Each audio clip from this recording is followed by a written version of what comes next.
Hey, welcome to another episode of Amp Up Solar Talk. Joining us today is Mike from his YouTube channel, Runaway Parents. He and his wife, Twyla, took third place at the Quartzite Truck Camper Rally, and their rig stole the show, especially their solar setup. And he's here to tell us all about it today.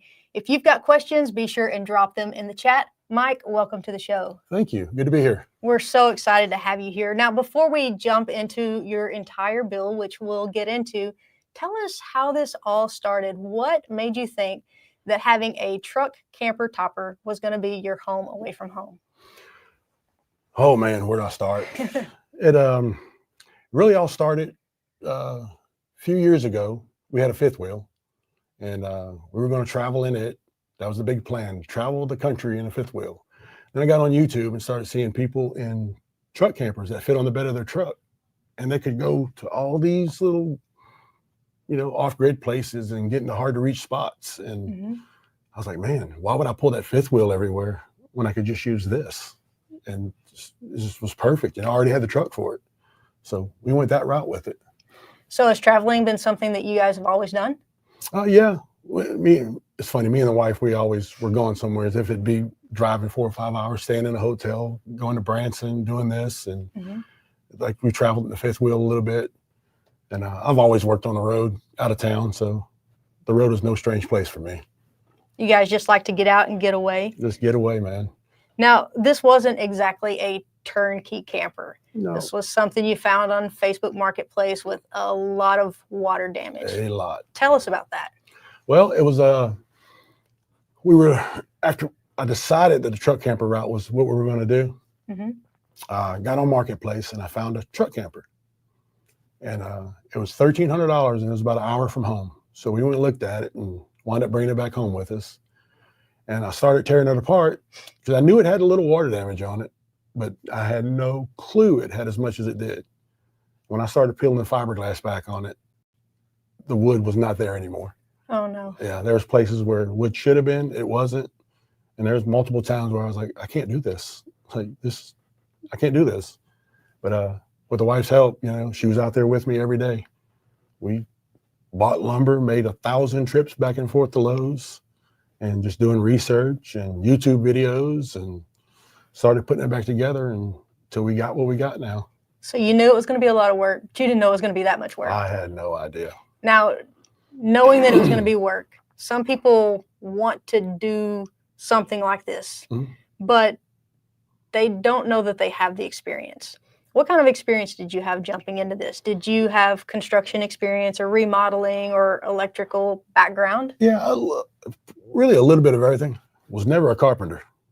That was not in my list of things, Welder, fabricator, construction, done that all my life. Carpenter was not part of it. Okay. So I definitely picked up some carpenter skills. They're definitely needed on this. But the whole camper just really turned into, it kind of snowballed. I'd start on this and then I'd pull this away and take this out. And then while I'm here, I might as well do this because when's the next time I'm going to be in this part of the camper? So yeah, it really snowballed into something that obviously now, if you go back and see the videos, it's pretty incredible. It is pretty incredible. I think it's pretty neat that you and Twyla did this together. And I have to give a shout out to her for her eye for design. It really, she's been able to turn this rig into a home on wheels. That's pretty neat. I kind of figured that if I built the inside cozy and comfortable for her, I'd give her what she wanted. Yeah. Then I could buy all the tech stuff and do everything I wanted to do on the inside, all the solar and yeah. Well, speaking of solar, did you have any electric background? None. So absolutely all of that zero. Was learning. That's it. Watch out for sparks and look for smoke. So when did solar come into the picture? Was that something you knew that you were going to add to it from the beginning? Well, we did like I carried a 4,500 watt Onan generator on the front of my truck. And we did a 16-day trip in Colorado with it. And between carrying the fuel cans, filling it up at night, just the whole dealing with the generator. After that trip, I told her, I said, no more. I said, we knew we wanted to boondock, do off-grid, overland. We wanted that life. But carrying a generator was just really not part of it, what we wanted to deal with. So I started doing my research, looking into the best thing to do. And there's so many different things you can do. I mean, it's just the companies out there that make so much stuff. Mm-hmm. So we wind up settling on Victron. Okay. And of course, partnered with Signature Solar on the build. It's just been really a marriage made in heaven. Just the way everything came together. And I couldn't ask for anything better. Only thing I could ask for is probably add more batteries. More batteries. That's what I always hear. More batteries. More batteries. Yep. Okay. So what did you prioritize as you began to design your system? What was your biggest priority besides batteries, obviously, now? Really, what dictated the whole system was space. Where was I going to put it? Okay. I wound up having to tear out the whole dinette and build a couch area inside it and do a storage box, take those storage boxes out that were there, designing my own box and mounting all my equipment in there. Of course, behind plexiglass with a backlit light. Looks really cool. Yes, because you cannot hide this beautiful blue. You can't hide it. It's got to be seen. With the orange accents, yes, the backlight. It's amazing what LED lights, they do that color on purpose. So when it just pops. It does, yeah. Oh, yes. So we did that, and we put the 24-volt EG4 batteries in it, the LLs. And was going to do 4, went with 3. Now I think I'm wanting to go back to 4. But it's pretty amazing. I mean, we can sit there and 1,600 watts of solar on the roof. We can sit there and run the AC all day long, microwave, everything. Not even touch our battery bank. So very nice. Pretty cool. Yeah. Pretty cool. So let's talk about your solar panels. You got this nice solar panel rack that you built with hydraulic lift for your get the right angle to capture the sun. Tell us about that. Yeah. We I knew I wanted a lot of solar on the roof. So welding background that I have, you know, bought all the aluminum angle iron, 2x2x1/4 aluminum angle, and just started putting it together. Built the side frame rails. Then I built an individual rack to put 4 400-watt Canadian solar panels on it, and used linear actuators to put it on. And I almost didn't do the actuators because there is like a sweet spot for those to work. Oh my God, I would build it. I'd have the actuators hooked up where I thought they'd work, and I'd push the button and it'd start ripping and pulling things this way. And just to find that fulcrum point on it where they would actually work and enough supports in the right places, it was quite the task. I bet. On that little bit of area, you know, and it being a wood frame camper, I'd have everything lag bolted in it. And you still want it to look good. Sure. So, but yeah. It looks amazing, by the way. I think I found where it needs to be. Yeah. Yeah. Had any problems with it since you got it working right? Really? Absolutely none. There was one little issue I had, I think, where on pulling a trailer or a truck camper, you have a 7-pin plug that does charge your 12-volt house batteries. Well, I couldn't figure out what my system was doing because it was ramping up, showing some like phantom voltage, and it was power coming from that 7-pin plug. Oh, okay. Feed into the system that I guess the servo couldn't account for. It didn't know where it was coming from. So it was messing everything. But I finally figured that out. I just disconnected that wire coming from the alternator charger. Okay. And it fixed my problems. That was really the only problem I've ever had with it. Now, with your hydraulic lifts on your solar panel rack, you had a recent video where you showed heavy snow on your rack. Yep. Did you have any problems with your rack? The only problem I had was trying to get my wife to go up there and get it off. Yeah. Yeah. Yeah. She won that one. Yeah, you were laying up there on the rack cleaning the snow off. It was me. Would your actuators lift up that snow? I was scared to try it. So I figured it would have just been easier for me to get up there and do it. Okay. Yeah, if you haven't seen it, go watch it. It's yeah, go watch that video. It's pretty. See this pretty big boy scooting, and I will say the Canadian 400-watt solar panels will hold 260 pounds. There you go. There you go. I got video proof. And your rack also. Yeah, it held me. Was enough to hold it also. Yeah. Nice. Okay, so you've got Victron equipment. You've got EG4 batteries. Notice you also have some Anker products that you're using in your camper. Tell me a little bit about those. Love the Anker brand, man. They make amazing equipment. They do. They really do. In the side of the truck, we remove the back seat. So I keep the Everfrost cooler in the back. Those are so nice. Yeah, I love them. love it, love it. We did that 5,000 mile trip all off grid. Never brought a generator with us. So I keep the F2000 in the cab of the truck. That's running on a DC to DC charger, the e-taker charger, and it keeps the F2000 powered up while we're driving, keeps it 100%. So when we stop at night, the Anker cooler stays charged up from the F2000. Okay. So we kept it on -4, and it kept our food for 30 days on the road, -4. That's so amazing. Yep. And we have a off-grid shop Mm-hmm. at home, Mm-hmm. which I've had the 2 Anker Solex F3800s running it. And man, that's another thing. You just can't ask for anything better than that.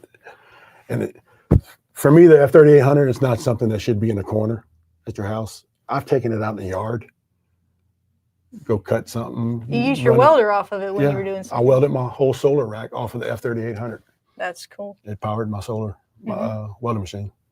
Yep. Very neat. We do have some audience questions coming in. Mm-hmm. Stephen Sherman says, do you think the tilt lift was worth the effort and cost versus a simple flush mount? Yeah, absolutely. In the wintertime, that tilt made a huge difference. Summertime, I don't think it's really going to make that big of a difference. Mm-hmm. But in the wintertime, just that extra 20, 30 degrees of tilt, I've seen it bring in 400-500 watts extra when the sun's low in the sky. Absolutely made a big difference. You showed a recent video, I think, on your trip where you said heavy snow, you were getting out, and you were showing your PV input, and I think on your servo readout, it said that you were bringing in PV input of 1,140 watts, I think, and you were outputting 1,110 watts AC. Yeah. I think there was some DC output also, like 200 or something watts. I'm not exactly sure what that was, if you had specific DC output. But tell me a little bit about that. How many watts of PV do you have on your roof? 1,600 watts. Okay. So it had snow on it, and you were still bringing in 1,140 and utilizing 1,110 of that. Yeah, I think the batteries were at 100%. So it was only letting come in what it was using. Yeah. That seems pretty efficient there. And those were flat at the time. Yeah. I have seen, like, I think we were up in Lake Tahoe, Sierra Nevadas with it. At one point on tilt, I was bringing in 1,900 watts. Wow. Out of them 1,600 watt panels. It didn't last long, but I did see it. That is amazing. So he also wants to know, did you add any vibration protection on the PV modules? They micro crack, especially on the road, he says. No, it's they're not. Okay, the 4 panels themselves are on their own aluminum frame that is hinged, and it's not really, I would call, solid mounted. So they do move, they float a little bit, so it's not completely rigid to the truck. So that might help it out a little bit, but it's a good to bring that up. I really never thought of that, putting some cushioning in there for them. Okay, so thanks for that, Stephen. Kevin Massey wants to know, with the extra weight of your system, does it make it harder to pull the camper? Not at all. I got a beast of a truck. It's got a Ram 3500 single wheel, a lot of suspension mods done to it, and she is a fat Sally. we pulled up at the scales with it, and I think fully loaded, wet, ready to go camping, it was 15,400 pounds. So it was a little bit over my GVWR, but the extra weight, really, the batteries and everything is at the center of gravity forward a little bit, where I got them set up in the camper. It really handles it great. So much that I think I can add another battery to it. Ready for that other battery. What's that other battery going to do for you? Maybe just give me the ability to say I have another battery. Okay. Are you having to worry about managing your loads right now? No, not really. I mean, there's like, if I leave the air conditioner running all night, or really the heat pump in it, it's the Houghton 3500 AC in it. Of course, producing heat is going to require more electricity, just so inefficient.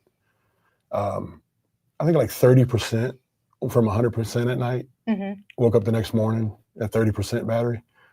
I'd like to be able to have like 50% left. Okay. Because Usually if I'm at 50 to 60% when we wake up in the morning, by 11 o'clock, 12 o'clock, I'll be back at 100.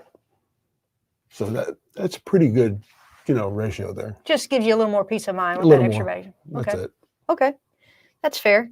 So let's talk about this Quartzite truck rally. Yeah. Third place out of 450 rigs. Yeah. Is that about right? Yeah. Well, I think there were like 25, 30 rigs actually entered into the contest. Okay.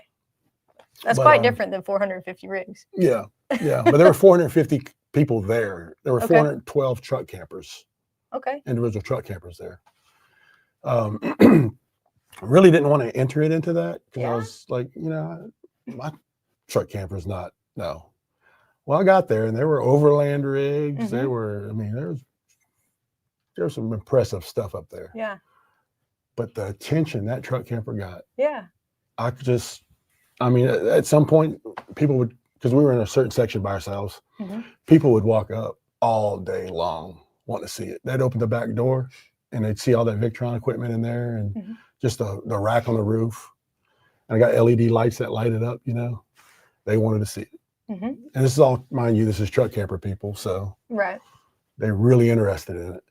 And sometimes I was just like wanting to walk away. I was tired of answering questions because it was like copy and paste questions, What kind of questions were you getting? Oh, just everything. How'd you get all that in there? Where can, just what I had, where I got it from. Can I do theirs?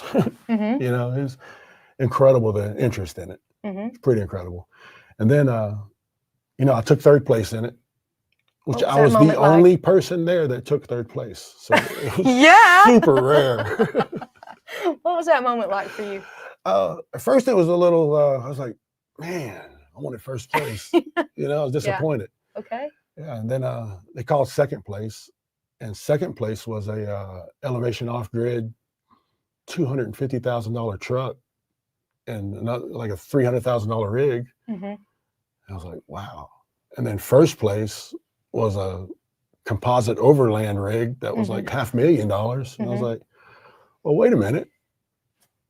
I'm in that kind of company. Yeah. With my 2000 model Lance truck camper and home built everything, like that was a badge of honor for me to wear. I was pretty proud of it. Yeah. And you should be. Yeah. So that brings me to our next question. You said in one of your last videos, right after your 5,000 mile, 6 week, 6-state trip, you said you're not rich people just throwing money at this lifestyle. Right. You said, and that makes your build even more impressive, which I think is probably why you got the third place finish, right? So what made this kind of travel feel possible for you? And do you think this lifestyle is more accessible than people think? Oh, absolutely. It's more accessible than you think it is, for real. I mean, like I said, we bought the truck camper for $1,300 and we didn't finish it really quick. It was just working on it in the evenings. We'd buy some stuff. I'd install it. Wouldn't work on it again for a week. Then we'd save up a little money, buy some more stuff. It's mainly getting your hands dirty, getting in there and do it yourself. Like solar equipment, go buy you one of these. Put it away in the closet. Decide what you want to do. Buy this part. Put it away. Before you know it, in 6 months, you've got your solar system ready to go. You don't have to do it all at once. It's like, when they say how you eat an elephant one bite at a time. That's right. That's the elephant. Eat it one bite at a time. Yeah. You don't have to go buy something new. I've always taken something old and made it new. And you will appreciate it a lot more. For me, I appreciate this camper 10 times more than if I bought a $70,000 truck camper. I just wouldn't feel about it the same. I wouldn't. When I lay in that bed at night, I look at that wall. I actually know where that wire runs inside that wall. The plumbing, I know. I just know everything. Like my blood is in those walls because I bled in them. Right. Yeah. So it just does something to you. So we have a question here from Work Less, Enjoy Life More. Would you change anything if you could do it all over again? Oh, man. I would have probably taken a little more time to do my fiberglass on it because I kind of rushed it. and the temperature wasn't right outside, and I shot the glue on it too soon. So now during the sun, it's starting to release a little bit. Oh. So there's things I definitely would change on that. I'd probably go with that fourth battery. When I backed out of it in the beginning, I'm Yeah. stuck on that fourth battery. I would change that probably. And really, honestly, there's not too much more that I would change, which it's going to change now. Sure. Because I can't leave well enough alone. It's going to ever be evolving until I probably burn it down. The eternal project. Yeah. Yep. Yeah. Well, I tell you, this has been a great talk. We're almost to the end, but I do have one more question for you. Mhm. Are you already dreaming of, besides this last battery, Mhm. the next upgrade or the next big project? Yeah, actually I am, believe it or not. We are about to release a video on our YouTube channel the next day. I have a Lance 1181 camper that I found a really good deal in Marketplace. Another one. Another one. And 1181 is the big boy. It's got the super slide out on it. And I really want to do a solar system on it. And I want to modernize the inside, kind of like I did on this one, but Mhm. not to the extent because it doesn't have the water damage. And I want to do like a little community thing with the channel, get people's advice on what they would like to see, colors, fitment, and just kind of be a series Okay. involving people with the build. Yeah. Yeah, something I've kind of been really wanting to do. Yeah. Sounds neat. So you're looking for people's input. Yeah, people's input, man. Let's do this thing together. Nice. Yeah. Sounds Yeah. fun. I'm kind of running out of ideas on what to do. Yeah. So kind of going to help me out too. Nice. And I bet you'll learn a lot through that experience. Always learning. Nice. Always learning. Well, Mike, thanks so much for being here. This has been awesome. I appreciate you sharing your Thank story and showing the possibilities about what you can do with Yeah. a little bit of determination and willingness to learn. Yeah, you just got to And- want it. Yeah, I got to give a shout out to Twyla for showing us what you can do to make a true home on wheels. Yeah. So, And husbands and wives can get along. yeah, y'all really show that on your channel too. It's really neat how you work together. Thank you. So be sure to check them out on their adventures on their YouTube channel, Runaway Parents, and get involved in this community project that they're doing and help them build their next project. Yeah. So that's Awesome. cool. And we'll see you next time as we keep rolling with our mobile solar series right here next week on Amp Up Solar Talk.